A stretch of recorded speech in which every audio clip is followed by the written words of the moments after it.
ఇది నా ధ్యానం నిమిత్తమై కీర్తన 51:11 చదువుకుందాం. నీ సన్నిధిలో నుండి నన్ను త్రోసివేయకుము, నీ పరిశుద్ధాత్మను నా యొద్ద నుండి తీసివేయకుము. నీ సన్నిధి నుండి నన్ను త్రోసివేయకుము, నీ పరిశుద్ధాత్మను నా యొద్ద నుండి తీసివేయకుము. ఈ కీర్తనను దావీదు రాసి ఉన్నాడు. దావీదు తన హృదయంలో ఆలోచన చేస్తూ ఉన్నాడు. ఏమనంటే, దేవా, నీ పక్షంలో నుండి, నీ సమక్షంలో నుండి నన్ను గెంటివేయకు, నీ పరిశుద్ధాత్మ దగ్గర నుండి, నా దగ్గర నుండి తీసివేయకు.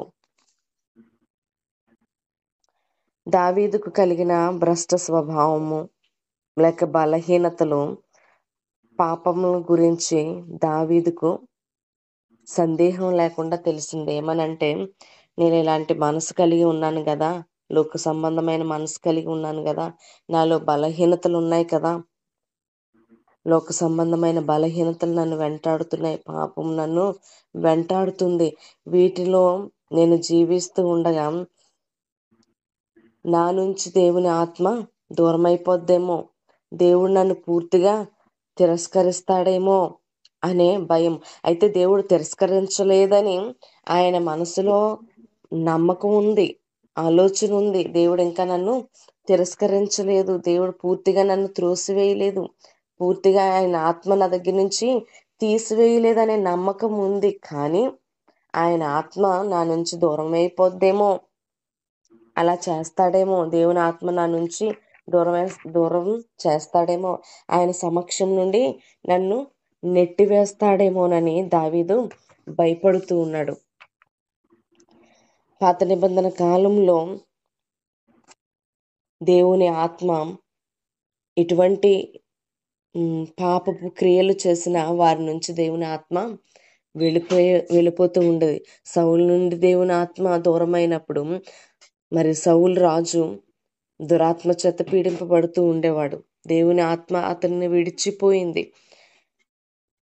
ఏ విధమైన క్రియల చేత దేవుని ఆత్మ ఆయన్ను విడిచిపోతుందనే భయము దావీదుకు కలిగి ఉండడాన్ని బట్టే, నీ సన్నిధి నుండి నన్ను నెట్టివేయకు, నన్ను త్రోసివేయకు, నీ ఆత్మను నాకు దూరం చేయకు అని మాట్లాడుతున్నాడు. ఇప్పుడైతే ఇప్పుడున్న ప్రజలకైతే ఏ విధమైన భయము, ఏ విధమైన బెంకు, ఇటువంటి ఆలోచన కూడా మనుషులకు లేదు. ఎందుకంటే దేవుని ఆత్మ దూరం అయిపోద్దనే ఆలోచన ఒక వంతు కూడా రావట్లేదు. ఎందుకని, దేవుని వాక్యాలు మనం ధ్యానం చేసుకుంటున్నాం కదా అనేక సందర్భాల్లో.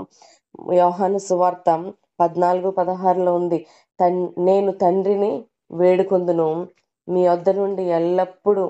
యొద్ద ఎల్లప్పుడూ నుండుటకై ఆయన వేరొక ఆదరణకర్తను అనగా సత్యస్వరూపి ఆత్మను మీకు అనుగ్రహిస్తున్నాను. కొన్ని సందర్భాల్లో ఇలాంటి వాక్యాలు జ్ఞాపకం చేసుకున్నప్పుడు దేవుని ఆత్మ మనలను వెడలిపోదని, ఆయన ఆత్మ మన వెంట ఉంటదనే నమ్మకము కలుగుతూ ఉంటది. ఆయన ఆదరణకర్తను పంపించాడట. ఆదరణకర్త అనగా పరిశుద్ధాత్మ దేవుడు.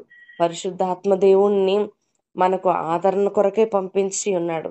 అలాంటి భయము, మరి దావీదుకు కలిగిన భయము ఇప్పుడున్న ప్రజల్లో, ఇప్పుడున్న మనుషులలో కనబడట్లేదు. దావీదు భయపడుతూనే, అయ్యో, దేవుడు ఆయన సన్నిధి నుంచి నన్ను దూరం చేసేస్తాడేమో, ఆయన ఆత్మను నాకు దూరపరిచేస్తాడేమో అని దావీదు భయపడ్డాడు. కానీ ఇప్పుడున్న ప్రజలకు ఆ విధమైన భయం ఏమీ ఉండట్లేదు. కానీ భయపడాలి. ఎట్టి పరిస్థితుల్లోనైనా దేవుడు ఆయన ఆత్మను మనకు దూరం చేస్తే, ఆయన సన్నిధిని మనకు దూరం చేస్తే, సన్నిధిని ప్రతి మనిషి నుండి దూరం చేస్తే వారు ఈ లోకంలో భ్రష్టులైపోతారు, పాపానికి చేరువైపోతారు. చూడండి, మందిరానికి వచ్చేవారి జీవితం ఎలా ఉంటుందో, లోకంలో బ్రతికే వారి జీవితం ఎలా ఉంటుందో. వారి లోకంలో ఇష్టానుసారంగా బ్రతుకుతున్నారు. భ్రష్టాత్మ వారిని పట్టేసింది. భ్రష్టాత్మ పట్టడం వల్ల వారు పాపంలో పొరలాడుతున్నారు.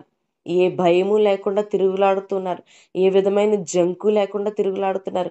ఎట్టి పరిస్థితుల్లోనూ దేవుడు నన్ను ఏమైనా చేస్తాడా, దేవుడు చూస్తున్నాడా, దేవుడు శిక్షిస్తాడేమో, దేవుడు కోప్పడతాడేమో, దేవుడు ఏదైనా ఇబ్బంది పెడతాడేమో నా భయము లేకుండా లోకంలో తిరుగులాడుతూ ఉన్నారు ఈ దినాన ప్రజలు. దేవుని సన్నిధికి దూరమై, దేవుని మందిరానికి దూరమై కూడా లోకంలో తిరుగులాడుతూ ఇష్టానుసారమైన బ్రతుకులు బ్రతుకుతూ ఉన్నారు. అప్పటి కాలంలో అలా లేదు. ఇప్పుడైతే దేవుని కృపాకాలం ఉండడాన్ని బట్టి ప్రజలు ఏం చేస్తున్నారంటే వాళ్ళ ఇష్టానుసారంగా వాళ్ళు బ్రతుకుతున్నారు. ఆయన కనికరం చూపించే దేవుడై ఉన్నాడు. ఆయన కనికరం ద్వారా పాప క్షమాపణ కలుగజేసి, ఆయన మాధుర్యాన్ని, ఆయన శక్తిని, శక్తివంతమైన ఆత్మను మనుషులకు దూరం చేయక, ఆయన జాలితో మనుషులను దగ్గరికి చేర్చుకుంటున్నాడు. ప్రేమతో మనుషులను దగ్గరికి చేర్చుకుంటున్నాడు. కానీ మనుషుల ఆలోచనలు అలా ఉండట్లేదు. దేవునికి దూరంగా ఉండాలని అనుకుంటున్నారు. ఆయన సహవాసానికి దూరంగా ఉండాలనుకుంటున్నారు. దేవునితో సహవాసం చేయాలి. ప్రతిరోజు ఇంటి దగ్గర దేవునితో సహవాసం చేస్తున్నారో లేదో, కనీసం ఆదివారమైనా దేవుని మందిరంలోకి వచ్చి దేవునితో సహవాసం చేద్దాం. దేవుడు ఏం మాట్లాడుతున్నాడో విందాం. ఆయన నాకు ఏం చెప్తున్నాడో, నేను ఆయనతో ఏమి చెప్పుకోవాలో అనే ఆలోచనతో దేవుని సన్నిధానానికి రావడానికి ఎవరూ ఇష్టపడట్లేదు. ఉదయం లేచిన దగ్గర నుంచి పడుకునే వరకు ప్రయాసపడదాం, పరుగులెడదాం అని అనుకుంటున్నారు. కానీ దేవుడు ఒకడు ఉన్నాడు. ఆయనతో మాట్లాడాలి, ఆయనతో సహవాసం చేయాలి. ఆయన మనకు ఆరోగ్యాన్ని ఇస్తున్నాడు, పని చేసుకోవడానికి బలాన్ని ఇస్తున్నాడు, శక్తిని ఇస్తున్నాడు. బలహీనతల్లో ఆయన తోడుగా ఉంటున్నాడు. ఏ సందర్భంలోనే దేవుడు మాకు తోడుగా ఉంటున్నాడు కాబట్టి ఇది నేను ఇలాగ ఉన్నాము అని ఆయనకు కృతజ్ఞతలు చెల్లిద్దాం. దేవుని మందిరానికి వెళ్ళి మనసారా సమాజముతో కూడుకొని, సంఘముగా కూడుకొని దేవుని ఆరాధన చేద్దాం. ఇంతమందిగా కూడుకోవడం వల్ల అక్కడ దేవుడు ఉంటాడు. ఆయన ఉండి ఖచ్చితంగా ఆయన దేవుని సన్నిధానంలో ఉంటాడు. నా స్వరం ఆలకిస్తాడు. నేను దేవుని మందిరానికి వెళ్ళిపోవాలి అనే ఆలోచన మనుషులకు ఉండట్లేదు. ఆ సహవాసం మీద మనుషులకు మనసు ఉండట్లేదు, భయము ఉండట్లేదు. సహవాసం మనం పోగొట్టుకుంటున్నామేమోనన్న భయం ఏమీ ఉండట్లేదు, భయపడట్లేదు. నిజంగానే ఆయన కృపగల దేవుడు. ఆయన కృప ఈ దినాల్లో ఏలుతూ ఉంది. ఆయన కృప ఉండడాన్ని బట్టి మాత్రమే మనము ఈ దినాన్ని ఇలా ఉండగలుగుతూ ఉన్నాం. లేదు, శిక్షించే దేవుడై ఉంటే మనం ఎంత శిక్షకు పాత్రులై ఉందుమో.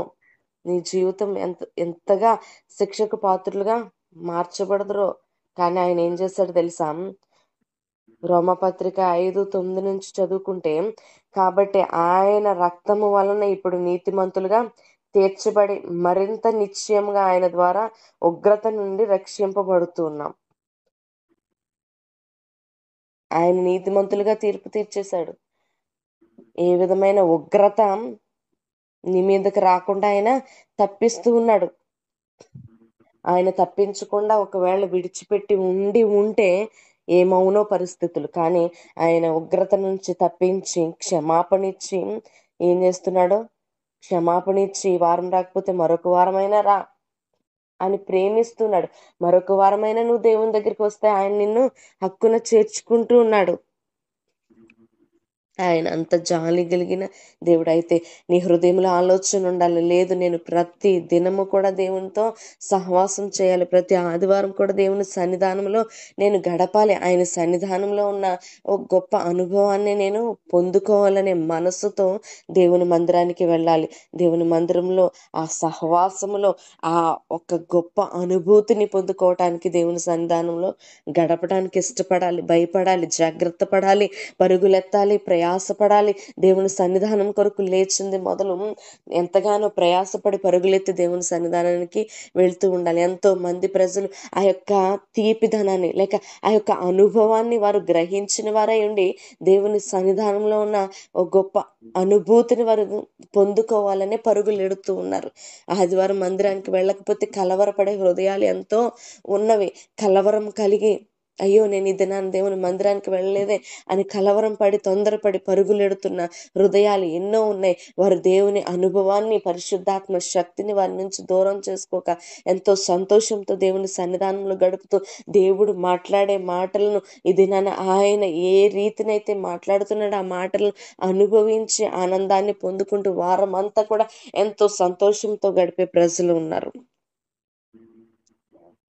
ఆ ప్రజల్లో నువ్వు ఉన్నావా లేదో ఒకసారి జ్ఞాపకం చేసుకో. అటు రీతిని దేవుని దగ్గర నడుస్తున్నావో లేదో జ్ఞాపకం చేసావు. అలా నడవకపోతే ఈ దినమైన నువ్వు భయపడి దేవుని సన్నిధానానికి పరుగులెత్తే వ్యక్తిగా, పరుగులెత్తే స్త్రీగా నువ్వు మార్చబడు. పరుగులెత్తి దేవుని సన్నిధానంలో ఆయన సన్నిధి నుండి ఆయన త్రోసి వేయకుండా, నెట్టి వేయకుండా, ఆయన కరుణ వాత్సల్యముల చేత నిన్ను దగ్గరికి లాక్కుంటున్న విషయాన్ని జ్ఞాపకం చేసుకుని దేవుని సన్నిధానంలోకి వెళ్ళి మనసారా దేవుని ఆరాధించేవారిగా, మనసారా దేవుని సన్నిధానంలో గడిపేవారిగా, కొన్ని గంటలు దేవుని సన్నిధానంలో గడుపుతూ ఉన్న తృప్తిని, అనుభూతిని పొందుకోవడానికి సిద్ధపడదాం. భయపడుతూ దేవుని సన్నిధానానికి పరుగులెడదాం.